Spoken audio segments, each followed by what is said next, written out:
Moon, चंद्रमा, किसी भी कुंडली के अंदर अगर हमें मानसिक तनाव, स्ट्रेस या स्ट्रेस टेकिंग कैपेबिलिटी की बात करें, तो मून एक बहुत प्रोमिनेंट रोल प्ले करते हैं यहाँ पे। और मून के साथ ही हमें यहाँ पर ये समझना पड़ता है कि मून वो एक प्लैनेट है जो लाइफ के अंदर आपको एक स्टेबिलिटी दे सकते हैं या फिर आपको चेंजेस की तरफ पुश कर सकते हैं। ये बात तो फिक्स्ड है, जिस भी घर में चंद्रमा देवता बैठते हैं उस घर के अंदर आपको एक बात बहुत क्लियरली अंडरस्टैंड कर लेनी है कि मून आपसे उस घर के अंदर कंसिस्टेंटली चेंजेस ही मांग रहे हैं। अब आपने उस घर की जो रिक्वायरमेंट है, उस घर की जो डिज़ायर है, उसे कैसे फुलफिल करना है, यही हम आज डिकोड करने की कोशिश करेंगे।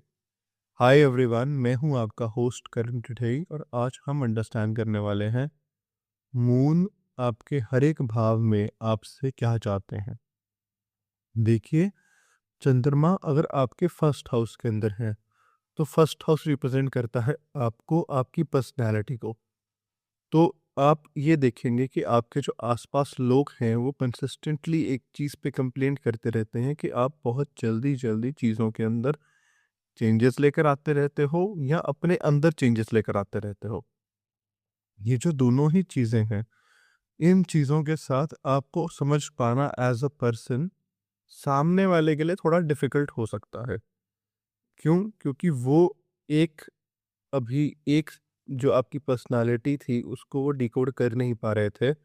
इतने में एक और नया रूप आपने दिखा दिया है। कोई गलत चीज़ नहीं है, कोई नेगेटिव चीज़ नहीं है। ये बस नेचर है आपकी और आपको भगवान ने ऐसा ही बनाया है।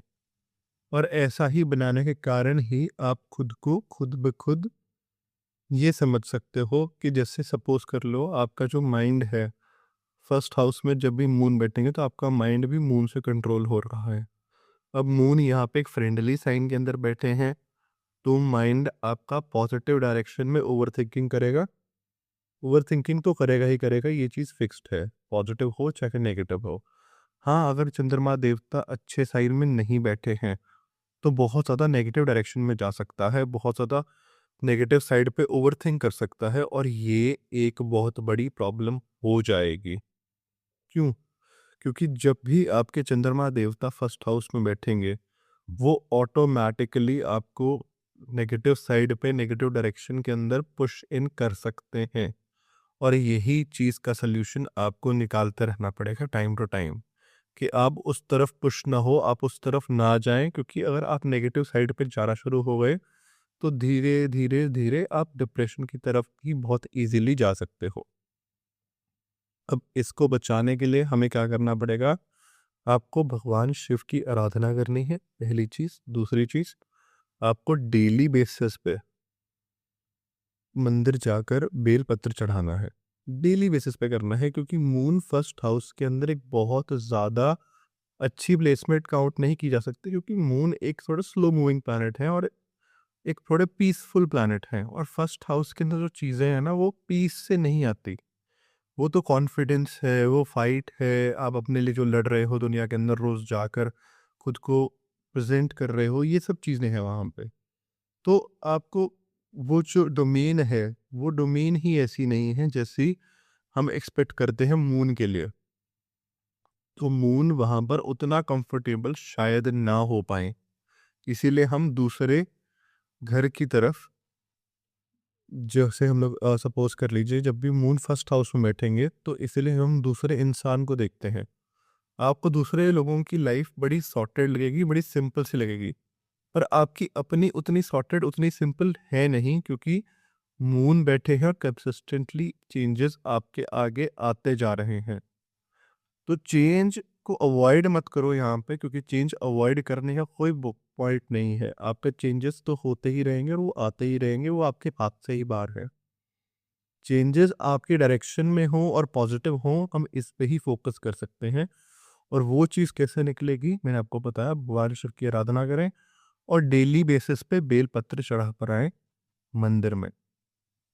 नेक्स्ट हमारे पास आता है, अगर मून आपके सेकंड हाउस में बैठे हुए हैं, आप अपनी फैमिली को लेकर बहुत ओवर प्रोटेक्टिव हो जाओगे और आपकी फैमिली आपको लेकर बहुत ओवर प्रोटेक्टिव हो जाएगी।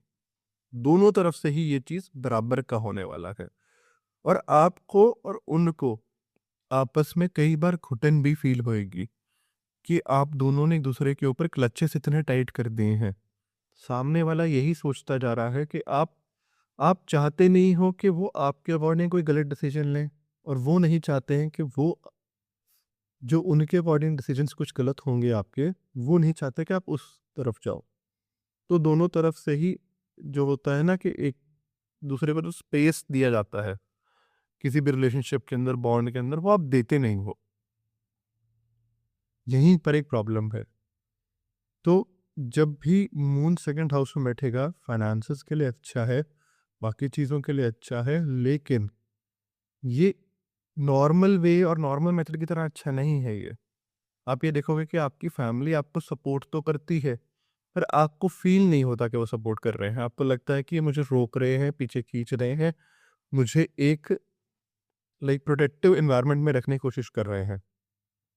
फाइनेंसेस आपके अच्छे तो होंगे, पर वो सिर्फ़ फ्लो अच्छा है।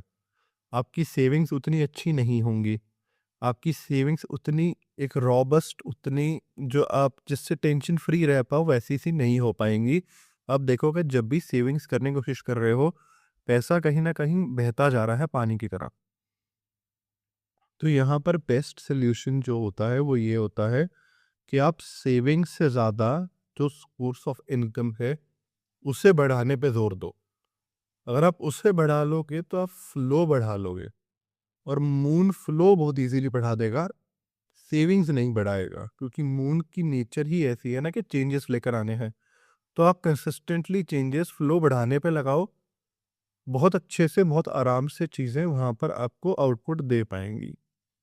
अगर आपका कोई फैमिली बिज़नेस है, कुछ और है, उसके अंदर नई चीज़ें, नए आर्टिकल्स को ऐड अप करते रहिए, नई चीज़ों को चेकआउट करते रहिए, ऐसी चीज़ ही हाँ, पर जो नई चीज़ ऐड अप कर रहे हैं, नए आर्टिकल्स ऐड अप कर रहे हैं, उसमें ये देख लेना, कैलकुलेट कर लेना कि वो पुराना जो सिस्टम बना हुआ है, उसके रिस्क पे ना हो।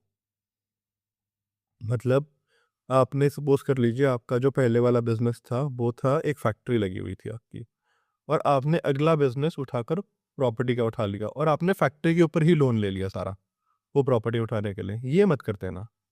पहले वाली जो चीज़ है, उसे सैबोटाज नहीं करना है, उसको खतरे में नहीं लेकर आना है। वो खतरे में आ गई, तो भैया मून वहाँ पे भी चेंजेस मार सकते हैं।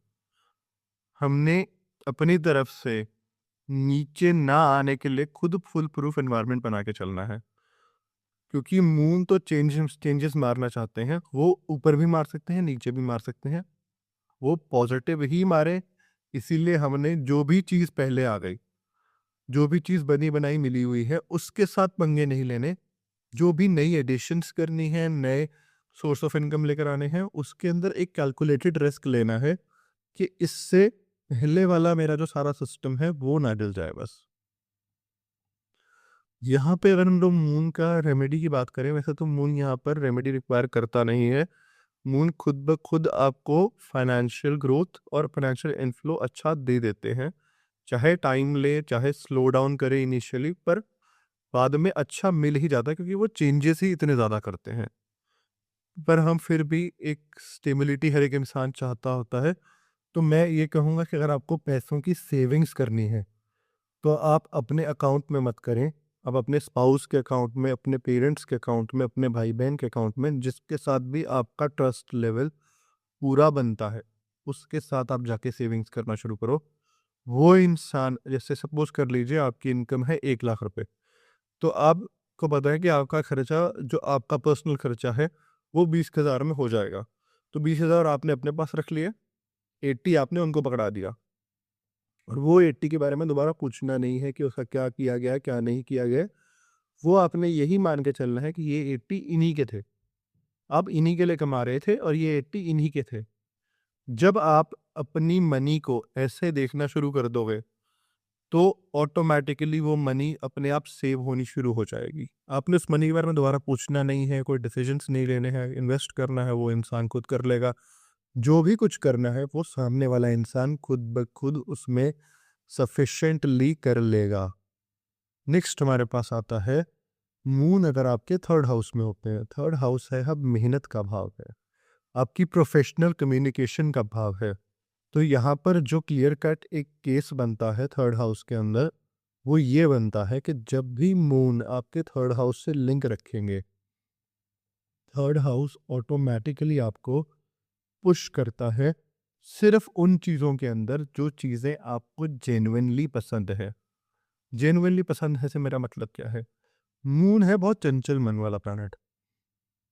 तो मून आपसे हार्डवर्क, आपसे इनपुट उस डायरेक्शन में करवा ही नहीं सकता जिस डायरेक्शन के अंदर आपका इंटरेस्ट ना हो। अगर आपका इंटरेस्ट है तभी आप उस डायरेक्शन में चल सकते हो, उस डायरेक्शन में इनपुट दे सकते हो, उस डायरेक्शन में अपनी ग्रोथ ढूंढ सकते हो। अगर आपका उस तरफ इंटरेस्ट है तो, सिर्फ तो। अब कैसे चेकआउट करोगे कि आपका उस तरफ इंटरेस्ट है या नहीं है? देखिए, धीरे धीरे आपको क्रिएटिविटी या फिर कम्युनिकेशन के अंदर, कम्युनिकेशन भी कैसे वाली, जिसमें आप सामने वाले के साथ बहुत प्यार से डील कर रहे हो, सामने वाले को बहुत प्यार से समझा रहे हो बातों के बारे में, सामने वाले को बहुत प्यार से हैंडल कर रहे हो, जैसे एक साइकियाट्रिस्ट करता है, साइकोलॉजिस्ट करता है। इस टाइप की कम्युनिकेशन आपको बहुत ज़्यादा सूट करती है प्रोफेशनल लेवल पे। तो या तो आप एक हीलिंग बिजनेस में चले जाओ, या फिर आप एक साइकियाट्रिक या कंसल्टिंग बिजनेस में चले जाओ। साइकोलॉजिस्ट, सॉरी, साइकियाट्रिक में तब कैसे ही जाओगे अगर डिग्री नहीं करी है तो। साइकोलॉजिस्ट में जा सकते हो, मतलब ऐसी चीज़ों के अंदर जा सकते हो जो अभी भी आप डिग्री स्विच करके जा सकते हो, या फिर मतलब एक लेटर एज पे अगर आपने एजुकेशन अगर आपकी उस लेवल की नहीं गई है तो आप इनिशियली ही अपनी एजुकेशन में से देख सकते हो। पर अगर एजुकेशन आपने किसी और जगह की गेन कर ली है तो आप लाइफ कोच या कुछ और ऐसा, मतलब कुछ ना कुछ ऐसा देखिए जिसमें पब्लिक डीलिंग बहुत हो और पब्लिक के साथ एक इमोशनल लेवल पे बैठ के बात करनी।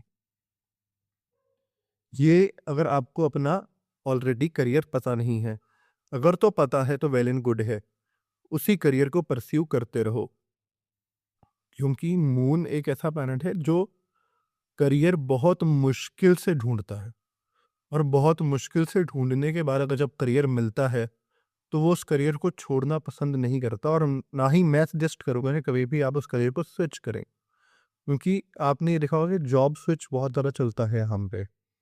सामने वाला जब भी आप जॉब में होगे आपको बहुत डोमिनेट करने की कोशिश करेंगे, आपको बहुत सुनाने की कोशिश करेंगे, और मून ऐसा प्लैनेट है ही नहीं जो अंडर प्रेशर वर्क करना पसंद करे। अंडर प्रेशर वो ब्रेक डाउन होना स्टार्ट हो जाएगा, या फिर वो जॉब छोड़ देगा, या वो जॉब स्विच करेगा, वो कुछ ना कुछ उसको छोड़ने की कोशिश करेगा। तो बढ़िया यही है कि आप अपने लिए काम करें। यही सबसे बेस्ट उपाय यहाँ पे होता है। फ्रीलांसिंग कर लो, या फिर अपने लिए ही कोई नया काम स्टार्ट कर लो, जैसे बिजनेस कर लिया, वैसे वाली एरियाज में जाओगे तो बेटर रहेगा। साथ साथ के साथ आप देखोगे कि अगर आप इन बिजनेसेस में नहीं हो जो मैंने कहे हैं, तो आप जिस बिजनेस में हो वहाँ पे भी अपने क्लाइंट्स के साथ एक इमोशनल लेवल पे डील कर जाते हो। सामने वाले को इमोशनली आप पे बड़ा ट्रस्ट बन जाता है। सामने वाला, ऑल्दो उसको ये लग रहा होगा कि मार्केट में शायद अच्छा ऑफर कोई और दे रहा है, वहाँ पे जाना चाहिए, पर एक इमोशनल कनेक्ट सा बन जाएगा आपके और आपके क्लाइंट के बीच में, तो वो आप ही को ऑफर दे देगा। ये चीज़ यहाँ पे बहुत क्लियरली दिखती है। छोटे भाई-बहन के साथ जो रिलेशन यहाँ पे बन सकता है, वो थोड़ा एक इमोशनल कनेक्ट का बनता है। आप उनको लेके बहुत प्रोटेक्टिव से हो जाते हो यहाँ पे। आप उनकी लाइफ़ को लेकर जो मिस्टेक्स आपने करी हैं, आप कोशिश करते हो कि वो मिस्टेक्स वो सामने वाला इंसान ना करे। पर हर एक की अपनी लाइफ़ है, उसको बहुत ज़्यादा डोमिनेट भी नहीं कर देना है, उसके अंदर बहुत ज़्यादा इंटरफेयर नहीं कर देना है, क्योंकि फिर रिश्तों में मिठास की जगह कई बार खटास भी आ जाती है। नेक्स्ट हम बात करते हैं मून अगर आपके 4th हाउस के अंदर होते हैं। 4th हाउस में बैठे हुए चंद्रमा देवता बहुत ज़्यादा अमेजिंग प्लेसमेंट है एक रियल एस्टेट इन्वेस्टर के लिए। अगर आप रियल एस्टेट इन्वेस्टर बन जाते हो, बहुत बहुत ज़्यादा अच्छी पोजीशन है, आप लाइफ के अंदर बहुत ज़्यादा ग्रो करोगे। क्यों? अब इसको अंडरस्टैंड करते हैं। देखिए, मून कैसा प्लैनेट है? मून है जो कंसिस्टेंटली चेंजेस लेकर आता रहता है। और रियल एस्टेट के अंदर सबसे बड़ी प्रॉब्लम क्या है? आज प्रॉपर्टी खरीद ली तो अब बिकेगी कब पता नहीं है, अगली प्रॉपर्टी मैं लूंगा कब पता नहीं है। सब कुछ में बहुत डिलेज और बहुत लंबा एक पीरियड निकलता है। लेकिन मून अपने आप में एक ऐसे प्लैनेट हैं जो कोशिश हमेशा यही करेंगे कि आप अगर आज प्रॉपर्टी खरीद रहे हो तो वो बिकने के लिए भी बहुत इजीली मार्केट में चली जाएगी और बिक भी जाएगी, क्योंकि उनको चेंजेस पसंद है। तो ये किस टाइप का रियल एस्टेट इन्वेस्टर बनेगा? ये ऐसा, जैसे एक तो होता है कि जो बस प्रॉपर्टी खरीदते जा रहे हैं, खरीदते जा रहे हैं, खरीदते जा रहे हैं, वो वाला नहीं। खरीदी, ये वाली बेची, फिर अगली खरीदी जो इससे बेटर थी, फिर वो वाली बेची, फिर उससे अगली खरीदी, फिर उससे अगली खरीदी। ऐसे ऐसे ग्रोथ होएगी इनकी फाइनेंसेस के अंदर।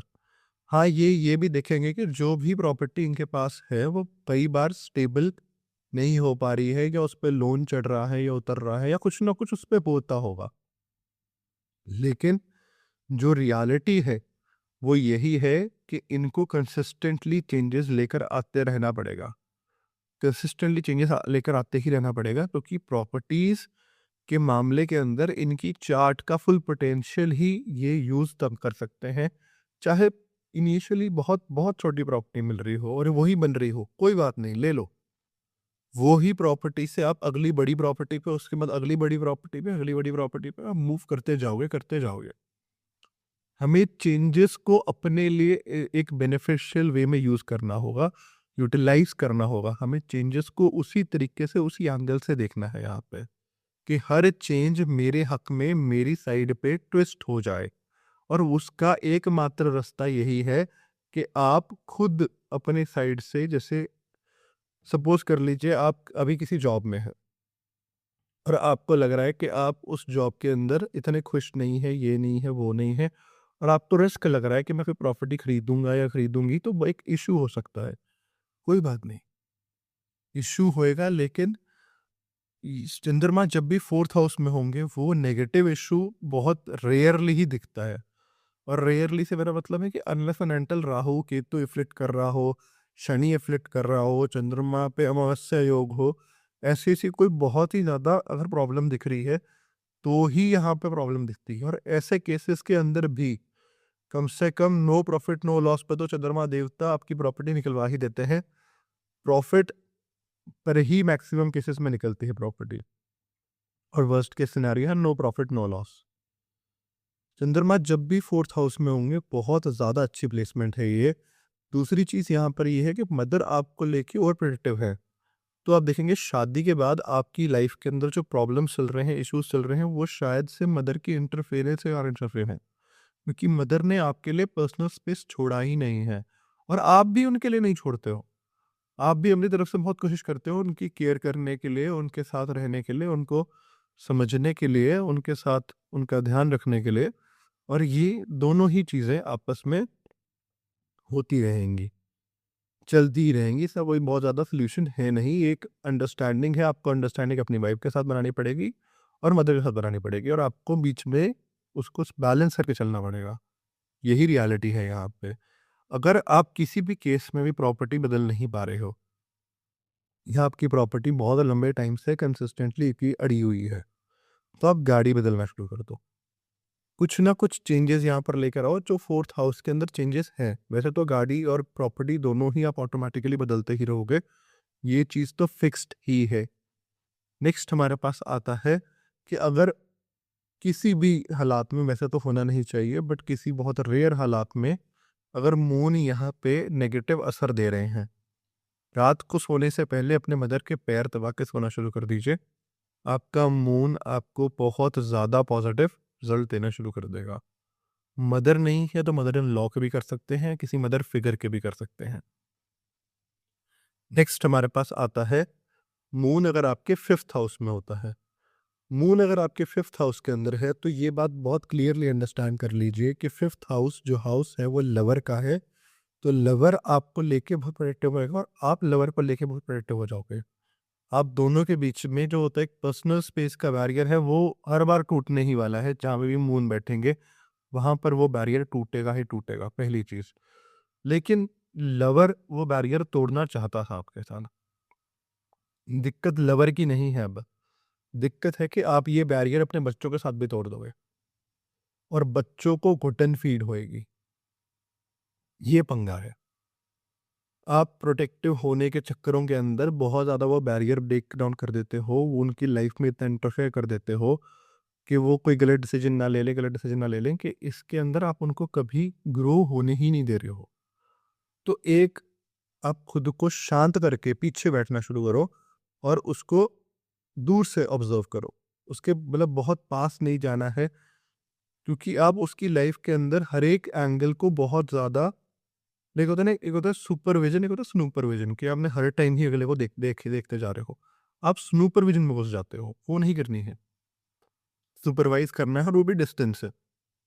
बहुत ज़्यादा इंसान के पास नहीं बैठ जाना है कि मैं अभी तुम्हारा देख लूँगी या देख लूँगा क्या तुम क्या कर रहे हो, क्या नहीं कर रहे हो। नहीं, उसको डिसीजंस लेने दो, कुछ गलतियाँ होंगी, हो जाने दो। गलतियों से कैरेक्टर डेवलपमेंट ही हो रही है, कुछ और हो नहीं रहा है। तो ये मून 5th हाउस के अंदर है। मून 5th हाउस में एक और बहुत बड़ी प्रॉब्लम है कि जब भी इंसान शेयर्स में इन्वेस्ट करने के बारे में सोचता है, अब शेयर मार्केट मून की नेचर की तरह ही है। बहुत ज़्यादा फ्लक्चुएटिंग, बहुत ज़्यादा ऊपर-नीचे मूव करने वाली। तो मून यहाँ पर, आप मून से पॉजिटिव इफ़ेक्ट्स निकाल नहीं पाओगे। आप बहुत चंचल मन है। पैसे गिरे, आपने इमीडिएटली वो वहाँ पे शेयर बेच दिए या कुछ और कर दिया, या पैसे उठे तो फिर आपने वहाँ पे, आप मतलब गलत टाइम पे शेयर्स में एंटर कर जाओगे, गलत टाइम पे शेयर से एग्जिट कर जाओगे। ये बहुत कॉमनली दिखता है यहाँ पे, अनलेस एंड अनटिल चार्ट के अंदर मरकुरी और बृहस्पति बहुत अच्छा ना बैठा हो। तब तक तो मैं ये मना ही करूँगा कि आप मून के 5th हाउस के अंदर ये पंगे लो। पहली चीज़। दूसरी चीज़, अगर बृहस्पति साथ में ही बैठे हैं मून के, या मून पे दृष्टि डाल रहे हैं इस 5th हाउस वाले मून पे, फिर शेयर मार्केट बहुत ज़्यादा सूट करेगी, क्योंकि बृहस्पति के अंदर कैपेबिलिटी है मून के चंचल जो मन है, उसे एक बार पकड़ लेने की, उसके ऊपर शांति का एक बांध लगा देने की। बृहस्पति में, सिर्फ बृहस्पति में ही कैपेबिलिटी है। तो मैं इसीलिए कहूँगा कि अगर तो आप शेयर्स के अंदर ऊपर-नीचे जो हो रहा है, उसको अंडरस्टैंड कर जाते हो, कि अगर आपके पास बृहस्पति की पावर आ रही है मून के साथ, तब तो ये बहुत बेनिफिशियल प्लेसमेंट है, तब तो आप इसके अंदर इन्वेस्ट करो। नहीं तो अगर मून अकेला है, मून के साथ शनि बैठा है, राहु बैठा है, अवॉइड किया जाए, क्योंकि आप गलत पॉइंट पे एंटर करोगे, गलत पॉइंट पे एग्ज़िट करोगे। दोनों ही केसेस के अंदर हो सकता है कि आपको इनिशियली फाइनेंशियल बेनिफिट दिखे, पर लॉन्ग रन में दोनों ही केसेस के अंदर ये बहुत ज़्यादा बेनिफिशियल नहीं होएगा, अनलेस एंड अनटिल जुपिटर साथ में बैठा हो, या मरकुरी चार्ट के अंदर बहुत अच्छा बैठा हो। तो ये चीज़ आप चेकआउट कर लीजिएगा। नेक्स्ट हमारे पास आता है कि मून अगर आपके 6th हाउस में बैठते हैं, मून अगर आपके 6th हाउस में बैठ गए हैं, 6th हाउस में एंग्जाइटी बहुत दे देंगे ये। एंग्जाइटी, स्ट्रेस बहुत ज़्यादा आ जाएगी। आप खुद भी ये फ़ील करोगे कि हर टाइम आपको एंग्जाइटी होती जा रही है, और ऐसी चीज़ों पे होती जा रही है जो चीज़ें आपके कंट्रोल से, आपके हाथ से बहुत-बहुत कोसों दूर बैठी हुई हैं। लेकिन आप उनको सोच-सोच के आपको स्ट्रेस होता जा रहा है। आपके स्ट्रेस, एंग्जायटी लेवल्स बढ़ते जा रहे हैं, बढ़ते जा रहे हैं, बढ़ते जा रहे हैं। आप रैंडमली बैठे हुए थे, बैठे-बैठे कोई थॉट आया, कोई थॉट पे ओवरथिंक कर दिया और एंग्जायटी बन गया। ये बहुत कॉमन प्रॉब्लम है मून 6th हाउस के अंदर। और यहाँ पर कहीं अगर आपके साथ कोई कोर्ट केस या कुछ और होना शुरू हो जाता है, ये और भी ज़्यादा बड़ी प्रॉब्लम बन जाती है। ये कोर्ट केस अगर आपके साथ आ गया, कुछ और आपके ऊपर आ गया, तो ये लाइफ के अंदर आपको लाइफ थ्रेटनिंग हालातों के अंदर पुश कर देगा। साइड बाय साइड मून जब भी 6th हाउस के अंदर होगा, 6th हाउस एक ऐसा प्लैनेट है, एक ऐसा हाउस है जो बहुत फास्ट मूविंग है, और मून थोड़ा सौम्य और चंचल प्लैनेट है। तो कॉम्पिटिटिव एग्जाम्स हो गए, बाकी चीज़ें हो गई, तो आप लो कंपटीशन एनवायरनमेंट्स में रहना पसंद करोगे। लो कंपटीशन एनवायरनमेंट से मेरा मतलब क्या है यहाँ पे? ऐसी जगह पर जहाँ पर आपको कंसिस्टेंटली अपनी पोजीशन को लेकर या अपने बिजनेस को लेकर कोई स्ट्रेस नहीं आ रहा है। मतलब हो सकता है कि आपका बिजनेस किसी कॉम्पिटिटिव एनवायरनमेंट में है, पर आपकी पोजीशन कभी भी उसमें साबोटाज नहीं हो रही है, उस पे कोई भी थ्रेट नहीं मारा है। आपकी पोजीशन वही रहेगी, आपका बिजनेस खत्म नहीं हो रहा है, ठीक है? पर अगर आप जॉब में हो और जॉब आपकी ऐसी है जिसके अंदर रोज़ आपके जो साथ वाले कलीग्स हैं वो कोशिश कर रहे हैं आपको आपसे ऊपर उठने की, आपको डीमीन करने की, आपके पास पॉलिटिक्स बहुत चल रही है, ये एरिया, ये सिचुएशन आपका दिमाग खराब कर देंगी। ये चीज़ें आपका दिमाग खराब कर देंगी। तो आपने इनसे बचना है, जितना हो सके उतना बच के रहना है। क्योंकि ये चीज़ें इन रियलिटी बहुत ज़्यादा प्रॉब्लम क्रिएट करेंगी आपके लिए, क्योंकि आप उस लेवल की स्ट्रेस बेयर नहीं कर पाओगे। आपके लिए वो चीज़ बहुत बहुत नेगेटिव है। नेक्स्ट हमारे पास ये आता है कि अगर हमें इस पोजीशन के अंदर एंजाइटी से बाहर निकलना है, क्योंकि देखिए अगर माइंड क्लियर होगा तभी आप डील कर पाओगे हर एक प्रॉब्लम के साथ अपनी। तो माइंड को क्लियर रखना बहुत ज़रूरी है यहाँ पे। तो उसके लिए आपको डेली बेसिस पे साइक्लिंग करनी चाहिए, क्योंकि मून एक चेंजिंग प्लैनेट है, तो आप साइक्लिंग के अंदर अलग-अलग लोकेशंस तक साइक्लिंग कर सकते हो डेली बेसिस पे। और अलग-अलग लोकेशंस मैं इसलिए कह रहा हूँ क्योंकि अगर आप एक ही जगह में जाते रहोगे, तो आपको वो भी जगह बहुत बोरिंग लगनी शुरू हो जाएगी। आप अलग-अलग लोकेशंस पे जाना शुरू करो साइकिल उठा के, साइड बाय साइड। आप अपना जो माइंड है, उसको किसी एक्स्ट्रा करिकुलर एक्टिविटी में लगाना शुरू करो। फॉर एग्जांपल कोई गेम खेलनी शुरू करो, आपके कोई दोस्त हैं, फ्रेंड सर्कल के अंदर हैं, उनके साथ कोई फिज़िकल एक्टिविटीज़ करनी शुरू करो, या अगर नहीं है तो आप कोई ऐसा क्लब जॉइन करो, ऐसा कोई जगह जॉइन करो जहाँ पर आप ये चीज़ें कर सकते हो।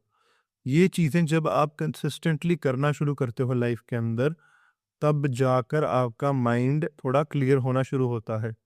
मून चंचल मन है, उसको अगर आपने एंग्ज़ायटी से बाहर निकालना है तो उसको कुछ फ़न पर्पस उसके लिए देना पड़ता है। तो इसीलिए जब आप दोस्तों के साथ कोई गेम खेल रहे हो, कुछ और कर रहे हो, तो आप अपना बचपन ही याद कर लीजिए, कितना फ़न और कितना अमेज़िंग रहता था वो। और वही चीज़ें आपने दोबारा रिलिव करनी है यहाँ पर इस पोज़ीशन के अंदर। नेक्स्ट हमारे पास आता है, मून अगर आपके 7th हाउस में आते हैं। मून अगर 7th हाउस में आ चुका है ना, तो भाई मैं तो हर बार ही ये कहता हूँ कि आपने गेम विन कर ली है। आपका बहुत-बहुत अच्छा सिनेरियो हो चुका है। हाँ, आपको शायद उतना अच्छा ना लग रहा हो, लेकिन आपका स्पाउस बहुत अच्छा दिखता है, आपकी बहुत दिल से केयर करता है और आपके साथ एक अच्छी पॉज़िटिव बॉन्ड बनाना चाहता है। आपके साथ एक अच्छी पॉज़िटिव बॉन्ड बनाकर, आपके साथ जो भी उसका क्लोज़ निटेड एनवायरनमेंट है, उसके अंदर आपको और खुद को एक पॉज़िटिव डायरेक्शन में पुश करना चाहता है आपका स्पाउस। और यही रियलिटी है, मून जब भी आपके 7th हाउस में आएँगे, वो यही कोशिश करेंगे कि आप एज़ अ पर्सन ग्रो करना बहुत अच्छा शुरू करो और बहुत अच्छी सक्सेस लेना शुरू करो। अब ये कैसे होगा? आपका स्पाउस आपको पुश भी करेगा बहुत सी चीज़ों के अंदर, और आपका पर्सनल स्पेस तो यहाँ पे होने वाला नहीं है इस मैरिज के अंदर, ये बात तो आप समझ लीजिए। ना आपकी तरफ से, ना उनकी तरफ से उसमें स्पेस नहीं होने वाला है। आपकी तरफ से कैसे नहीं होने वाला है? आपको हर टाइम उनकी रिक्वायरमेंट है, जैसे कि इंसान को अपनी मदर की होती है, कि मैं अभी घर पर आया हूँ, मेरी मदर कहाँ पर हैं, कैसे हैं? ऐसी रिक्वायरमेंट है। साइड बाय साइड जब भी मून आपके 7th हाउस में बैठेंगे, तो आपका स्पाउस भी आपके लिए बहुत ज़्यादा वैसे ही केयर करेगा जैसे वो अपने बच्चे की करते होंगे, कि अगर ये आए हैं तो इनको भी खाना देना है, इनको मिलना है, इनसे बात करनी है, ये करना है, वो करना है। और यही एग्जैक्ट सेम सिनेरियो होता है अगर मून नवांशा के 7th हाउस से कोई लिंक बना रहे तो। मून जब भी यहाँ पे बैठेंगे, तो मैं पार्टनरशिप को थोड़ा अवॉइड करने को कहूँगा। उसका एक रीज़न सिर्फ़ ये है कि पार्टनरशिप भी बहुत जल्दी-जल्दी चेंजेस आएँगे, और शादी तो चलो एक बाउंड चीज़ है कि लोग अगर उस बंधन में बंध गए हैं तो लंबा टाइम रहते हैं। पार्टनरशिप में वैसी कोई फीलिंग नहीं है, जो वैसे रहना चाहेगा, क्योंकि अगर आपका कोई उसमें डिबेट हो गया, कोई आपका मनमुटाव हो गया, तो इमीडिएटली इंसान छोड़कर भागने की कोशिश करता है बिज़नेस को। तो पार्टनरशिप अवॉइड की जाए। बाकी अगर आप अपनी वाइफ़ के साथ पार्टनरशिप कर सकते हो, किसी बिजनेस के अंदर, किसी चीज़ के अंदर, वो बहुत ज़्यादा सूटेबल हो जाएगी। आपकी वाइफ आपकी बहुत केयर करते हैं और बहुत एक पॉजिटिव डायरेक्शन में आपके लिए मूव करना चाहते हैं और चाहते हैं कि आप जितना ग्रो कर रहे हो उतना ज़्यादा और ग्रो करो। दिन ब दिन आपकी ग्रोथ बढ़ती जाए। और ये रियलिटी है इस पोज़ीशन की। आपकी वाइफ़ का अगर मैं फेस की बात करूँ या आपके हस्बैंड के फेस की बात करूँ मैं, तो वो जो फेस है उस पे ग्लो है। और ग्लो एक तो होता है वीनस का ग्लो, जो बहुत ज़्यादा ही चमक रहा है, वो वाला नहीं है। एक होता है क्यूटनेस जो दिखती है, वो क्यूटनेस वाला फीचर्स ही होते हैं यहाँ पे ज़्यादा। तो यही रियलिटी है इस प्लेसमेंट की, इस पोज़ीशन। मून अगर आपके 7th हाउस के अंदर होते हैं, तो आपका जो स्पाउस मिलेगा, वो एक स्पाउस आपकी जो उसकी नेचर होएगी, वो होती है ओवरथिंक करने की। वो आपको लेकर, आपकी लाइफ की चीज़ों को लेकर ओवरथिंक करते ही रहते हैं। इसमें उनकी कोई गलती नहीं है, ये कैपेबिलिटी उनको आपकी अपनी चाटने दी है। तो आपका इतनी रिस्पॉन्सिबिलिटी तो बनती है कि उनके साथ बैठकर थोड़ी बहुत बात करें और उनकी जो मेंटल स्ट्रेस है उसे दूर करने की कोशिश करें। क्योंकि वो एज़ अ पर्सन आपकी बहुत केयर करते हैं, आपके लिए हर जगह खड़े रहते हैं और कई बार उन्होंने लाइफ में सैक्रिफाइसेस ऐसे दिए हैं जो बहुत बड़े लेवल के होंगे। उन्होंने वो सैक्रिफाइसेस किए हैं आपके लिए, आपके भले के लिए, पर वो कभी उसे गिनाएँगे नहीं, कभी उसे शो नहीं करेंगे, क्योंकि जैसे एक मदर शो नहीं करती, वैसे ही यहाँ पर वो चीज़ें होती जा रही हैं, तो वो बता नहीं रहे हैं। तो अपनी तरफ से थोड़ी-सी रिस्पॉन्सिबिलिटी समझ के अपने स्पाउस को थोड़ा टाइम देना शुरू करिए। नेक्स्ट हम बात करते हैं मून अगर आपके 8th हाउस के अंदर होते हैं। मून अगर आपके 8th हाउस के अंदर है, 8th हाउस वो प्लेसमेंट है जहाँ पर चंद्रमा देवता ऑटोमैटिकली आपको मेंटल स्ट्रेस देंगे, एंजाइटी लेवल्स बहुत हाई देंगे और डिप्रेशन मेजॉरिटी केसेस में दे ही देते हैं। क्योंकि 8th हाउस इन इटसेल्फ बहुत ओवरथिंकिंग का हाउस है और मून जैसा प्लैनेट उसमें आके बैठ गया है, वो ओवरथिंकिंग करवा रहा है और किन चीज़ों पे करवा रहा है? हर उस चीज़ पे जो आपके कंट्रोल से बाहर है। हर एक उस चीज़ पे जो आपके कंट्रोल से मीलों कोसों दूर है। पर यही तो प्रॉब्लम है यहाँ पे। साइड बाय साइड आपका जो खर्चा होता होगा बहुत ज़्यादा, या तो हेल्थ पे या बहुत रैंडम चीज़ों पर डेली बेसिस पे हो जाता होगा। कि बस रैंडमली होता जा रहा है, होता जा रहा है, होता जा रहा है। फैमिली के ऊपर खर्चा हो गया है, कुछ बस बिल्कुल रैंडम हो गया है। किसी की कोई हालत ख़राब हो गई थी, कुछ और हो गया था। आपकी अपनी तबीयत कोई ख़राब हो गई थी, वहाँ पे खर्चा हो गया है। मतलब रैंडमली खर्चे होते रहते हैं। एक्सीडेंट्स का भी बड़ा प्रोन हाउस है ये और ये प्लेसमेंट। लेकिन चंद्रमा देवता है, चंद्रमा देवता की यूजुअली उपाय निकल जाते होते हैं। तो इसी हाउस के अंदर जो मैं आपको एक सिंपल सी रेमेडी बोलना चाहूँगा कि अगर मून आपके 8th हाउस में बैठे हैं, तो आप वो रेमेडी क्या कर सकते हो? डेली बेसिस पे आप मेडिटेट करना शुरू करो, भगवान शिव की आराधना करते हुए। साइड पर बैठकर थोड़ा टाइम देना स्टार्ट करो उनको। और मैं जानता हूँ कि आप में से कई लोग बोलेंगे कि हम तो ऑलरेडी मंत्र जाप कर रहे हैं, ये कर रहे हैं, वो कर रहे हैं। मैंने मेडिटेट कहा है वहीं, मेडिटेट करना शुरू करो। मेडिटेट क्यों करना है? क्योंकि आपका जो स्ट्रेस है ना, वो बहुत ज़्यादा है और आपको एक कनेक्ट बनाना होगा पूरा ढंग से। और अगर आप ऑलरेडी मंत्र जाप कर रहे हो, तो वो कनेक्ट बहुत जल्दी बन जाएगा। और पर आपने अभी तक उस कनेक्ट को पूरा एक्सप्लोर किया नहीं है, उसके पूरे फ़ायदे उठाए नहीं हैं। तो पूरे फ़ायदे उठाओ, मून जड़ से शांत हो जाएगा। मैं हमेशा उपाय वही देता हूँ, चाहे उसके अंदर आपके 3 महीने के 5 महीने लगे, पर एक बार जब वो रिज़ल्ट दिखाना शुरू करे, तो वन्स एंड फॉर ऑल ही वो दिक्कत खत्म हो लाइफ के अंदर। वन्स एंड फॉर ऑल ही वो प्रॉब्लम खत्म हो जानी चाहिए लाइफ में। ये चीज़ मैं भी मानता हूँ कि सही है और आप भी मानिए कि सही है। क्योंकि अगर आप बारी-बारी उपाय ढूँढते हो, बारी-बारी आप उपाय के पास जाते हो, तो कोई पॉइंट नहीं है उस चीज़ का। वो उपाय एक मेकशिफ्ट अरेंजमेंट था बस। थोड़ा डिफ़िकल्ट होगा कई बार, हेल से बाहर निकलने के लिए हेल को पास करना ही पड़ता है। ये बात आप अंडरस्टैंड करिए। साइड बाय साइड जब जैसे ही आप मेडिटेट करना शुरू करोगे, और जो पहले मंत्र जाप भी नहीं करते थे, उनके लिए बात बहुत क्लियर है कि जैसे ही आप मेडिटेट करना शुरू करोगे, इमीडिएटली कुछ चीज़ें शायद नेगेटिव साइड पे जाएँ। क्योंकि वो एक बार आपके जो कार्मिक डेट्स हैं, प्रारब्ध है उसे उतारने की कोशिश करते हैं। कोई बात नहीं है, आराम से बैठो, बेयर करो, थोड़ा सा टाइम बेयर कर लो। वंस एंड फॉर ऑल ये उतर जाएगा, कर्जा उतर जाएगा वंस एंड फॉर ऑल। कर्जा एक ही बार में जब उतरता है थोड़ा मुश्किल हो जाता है, बट वो एक ही बार में उतारने की कोशिश कर रहे हैं। अगर कुछ नेगेटिव हो रहा है तो बेयर करो, क्योंकि हेल से निकलने का रास्ता कई बार हेल के थ्रू ही निकलता है। साइड बाय साइड कुछ फिजिकल एक्टिविटीज में इन्वॉल्व होना स्टार्ट करो। अगर आप मैरिड हो तो अपने स्पाउस को भी साथ में लेके जाना शुरू करो। अगर आप मैरिड नहीं हो तो अपनी मदर के साथ में फिजिकल एक्टिविटी स्टार्ट करो, उनके साथ में वॉक करनी स्टार्ट करो, उनके साथ में सैर सैर करनी स्टार्ट करो। और अगर सामने वाला इंसान नहीं सुनता, जैसे मदर नहीं सुनते हैं या स्पाउस नहीं सुनते हैं आपकी कि वो आपके साथ शेयर करना चाहते हैं या नहीं, तो कम से कम अकेले तो करो ही करो। वो साथ में कर लेंगे, वेल एंड गुड है। अगर साथ में नहीं कर रहे हैं तो अकेले तो करो ही करो। नेक्स्ट हमारे पास आता है कि मून आपके 9th हाउस में बैठे हैं। 9th हाउस में बैठा हुआ प्लैनेट, और वो भी मून, बहुत ज़्यादा अच्छा है। क्यों? क्योंकि मून एक चेंजिंग प्लैनेट है जो हर टाइम चेंज होते रहते हैं। और लक की भी नेचर वैसी सी है। अभी लक है, अभी नहीं है, अभी लक की फील कर रहे हो, अभी नहीं कर रहे हो। रैंडमली चीज़ों के अंदर आपको बचाने को लक अपने आप आ जाएगा। डेली बेसिस पे शायद आप उतना खुद को लकी फील करो ना करो, पर जब बहुत ज़्यादा प्रॉब्लम बढ़ेगी, बहुत ज़्यादा इश्यूज आएंगे, या फिर आप जब एक्सपेक्ट नहीं कर रहे हो कि लक आपके फेवर में आ सकता है, ऐसी पोजीशंस में लक आपके फेवर में आ ही जाएगा, आपको बाहर निकाल ही देगा, आपके लिए प्रॉब्लम्स सॉर्ट आउट कर ही देगा। साइड बाय साइड पढ़ाई के अंदर आप बड़े फेमस रहोगे अपने, जैसे स्कूल्स में, कॉलेजेस के अंदर जो भी पोजीशंस हैं वहाँ पे आप बड़े फेमस रहोगे, बहुत एक अच्छे रोल पर रहोगे।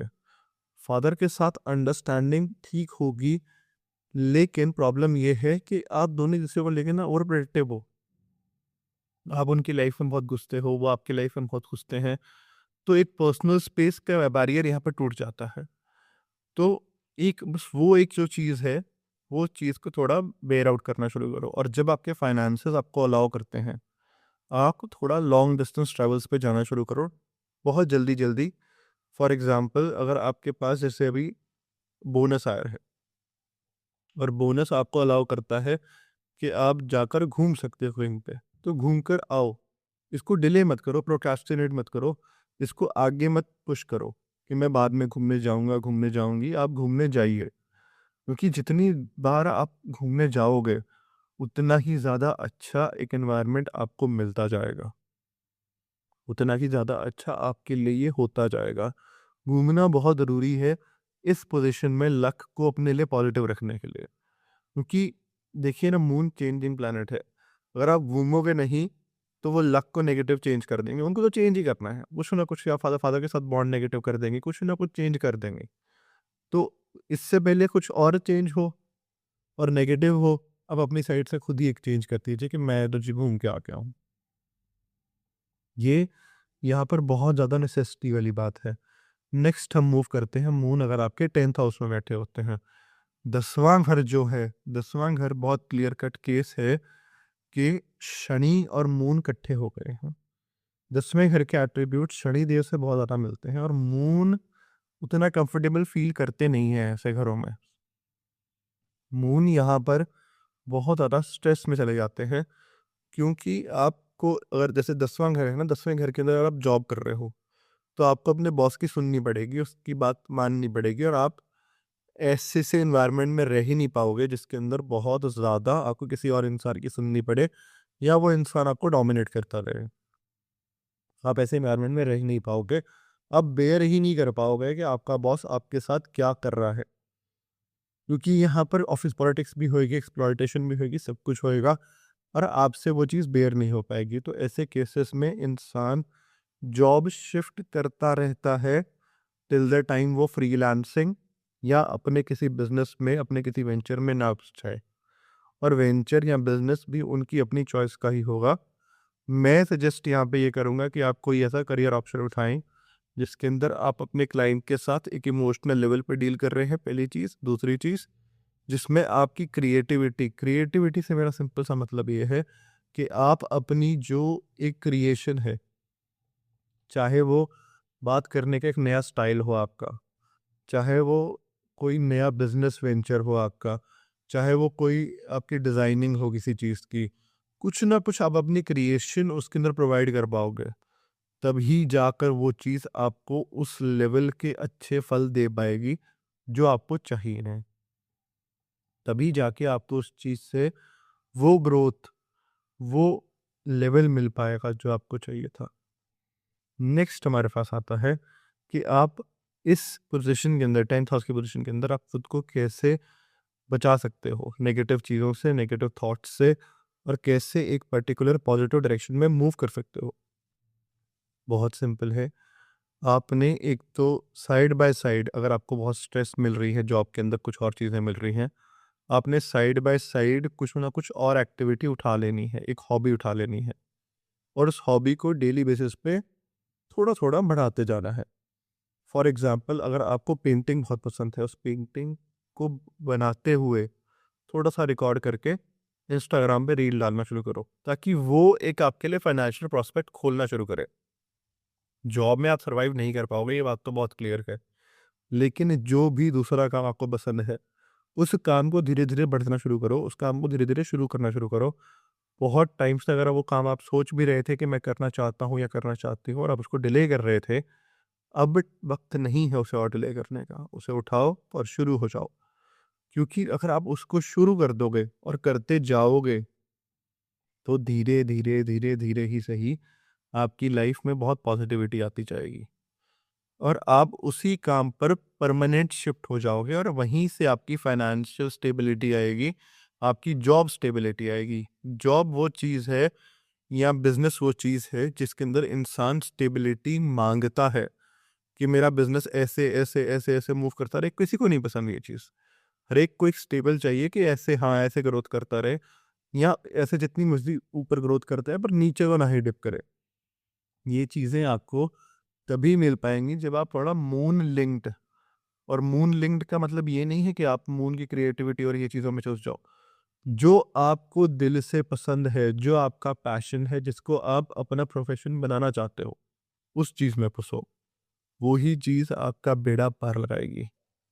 नेक्स्ट हमारे पास आता है कि अगर मून आपकी कुंडली के 11th हाउस में बैठे होते हैं, एकादश भाव है, बहुत ज़्यादा अच्छा भाव है ये, लेकिन मून यहाँ पे बैठे हुए कई बार उतने अच्छे रिज़ल्ट्स नहीं दे पाते। जब तक उपाय नहीं करते तब तक तो नहीं दे पाते। यहाँ पर आपके पास जो फाइनेंशियल लिक्विडिटी होएगी बहुत ज़्यादा कम होएगी। पैसा आ रहा है, जा रहा है, पर धीरे हुए आपके पास कैश की शॉर्टेज लगी ही रहती है, पहली चीज़। दूसरी चीज़, ये जो प्लेसमेंट है, ये प्लेसमेंट आपका फ्रेंड सर्कल, आपने खुद देखा होगा कई बार उस फ्रेंड सर्कल में बहुत ज़्यादा दोस्त थे। आप कोई भी नई जगह पे जाते हो उसमें बहुत ज़्यादा दोस्त थे, वो घटते, घटते, घटते, घटते खत्म हो जाता है। और जब आप वो वाला इंस्टीट्यूशन छोड़ दोगे, चाहे वो जॉब का हो, चाहे वो कोई भी जगह का हो, वो सारे दोस्तों से कट ऑफ हो जाएगा, खत्म हो जाएगा।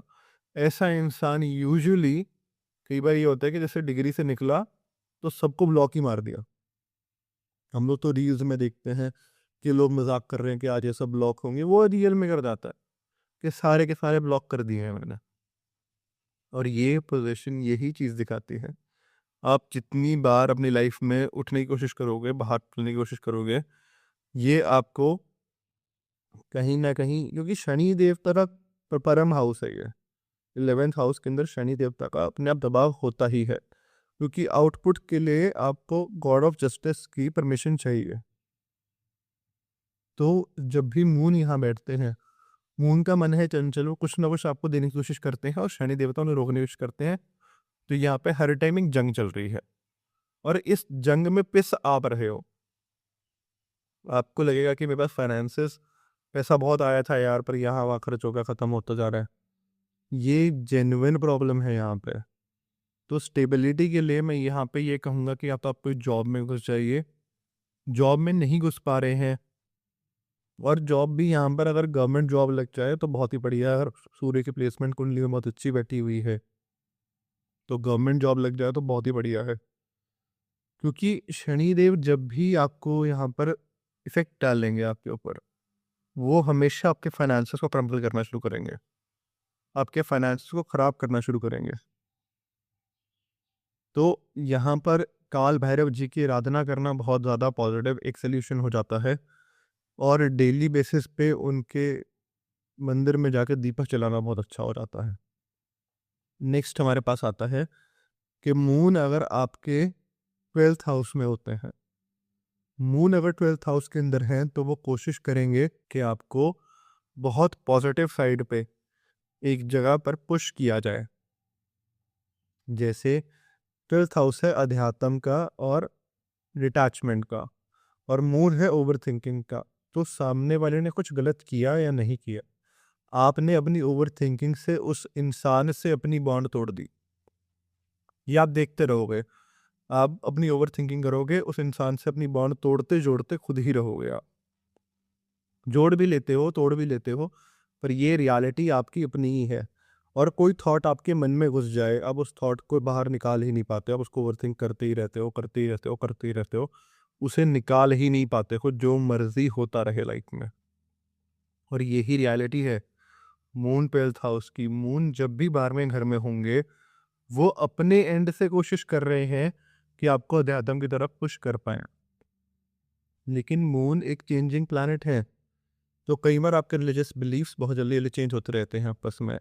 कई बार आपका जो फ्रेंड सर्कल है बहुत जल्दी जल्दी चेंज होता रहता है, और कई बार यहाँ पर आप लोगों से जो भी एक्सपेक्ट करते हो कि ये मेरा को सपोर्ट करेगा, करेगी, या जो भी होएगा, वो होता ही नहीं है। और जो जिन लोगों से आपने एक्सपेक्ट नहीं किया होता, वो अपने आप आकर आपको बहुत सपोर्ट कर जाते होते हैं। 12th हाउस का जो मून है, ये लाइफ के अंदर बहुत ज़्यादा उतार चढ़ाव और मेंटल स्ट्रेस देने की एबिलिटी रखता है। कई बार एंजाइटी भी दे देता है, पर इसके लिए आपके 6th और 8th हाउस के अंदर बहुत मैलेफिक प्लैनेट्स बैठे होने चाहिए, या उन पर कोई दृष्टि होनी चाहिए। तो ये ऑटोमेटिकली आपको बहुत हर्ट कर रहा है, आपको बहुत स्ट्रेस दे रहा है, आपको बहुत डैमेज कर रहा है। तो ये जो पोजीशंस हैं, ये सारी पोजीशंस आपको बहुत दिक्कत देती हैं। लेकिन मून जैसे ही प्लैनेट है, अगर आप थोड़ा खुद अध्यात्म की तरफ और मेडिसिन की तरफ जाना शुरू करोगे, तो मून कंट्रोल हो जाते हैं और बहुत ज़्यादा नॉर्मल वे में एक्ट करना शुरू कर देते हैं, और चेंजेस भी इतने नहीं लेकर आते। अध्यात्म की तरफ कैसे जाओगे आप?